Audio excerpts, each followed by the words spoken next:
It's time for Access the Experts from the University of Nebraska at Omaha with your host, Brandon Axamit.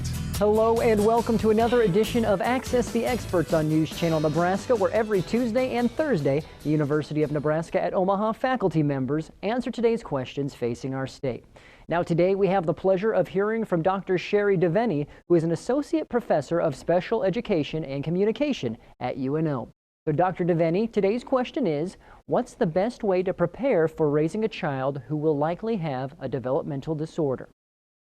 Thanks, Brandon. That's a great question and one that many parents struggle with. I have three main pieces of advice. Trust your instincts, seek help early, and remember you are the expert on your child. So trust your instincts. It's important to remember every child develops at their own pace.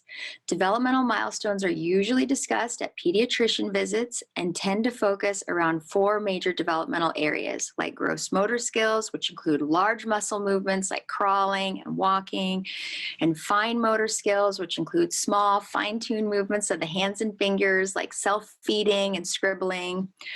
Third, communication skills, and this is more than just talking, but also includes the ability to show early behaviors that may not purposefully be communication yet, like crying and babbling, as well as communicating non-verbally through eye gaze and gestures. And finally, cognitive skills, which includes problem solving and reasoning skills. If you have concerns about your child's development in any of these areas, it's important to trust and follow your instincts, voice your concerns, and ask questions of your child's doctor, nurse, teacher, or another early childhood professional like a speech-language pathologist.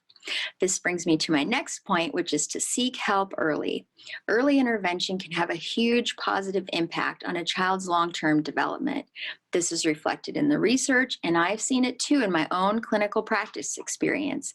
As an early childhood speech-language pathologist, I used to do home visits with families of young children and saw tremendous amounts of growth, particularly when parents were invested in the therapy and open to learning and trying out new strategies.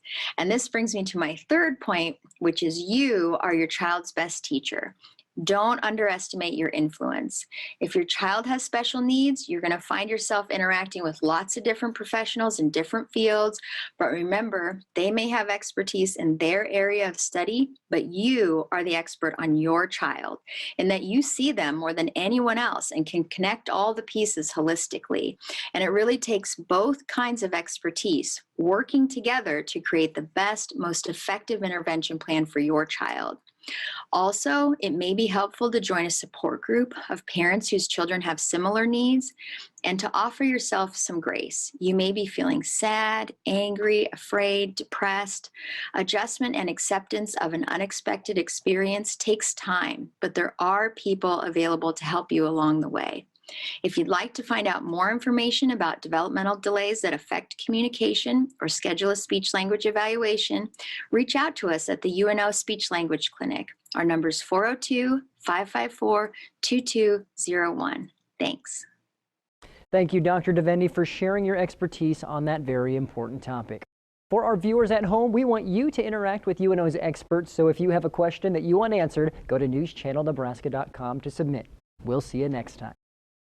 Access the Experts, presented by the University of Nebraska at Omaha. If you have questions, submit them on our website. Then join us every Tuesday and Thursdays at 6:46 a.m. and p.m. while we answer your questions.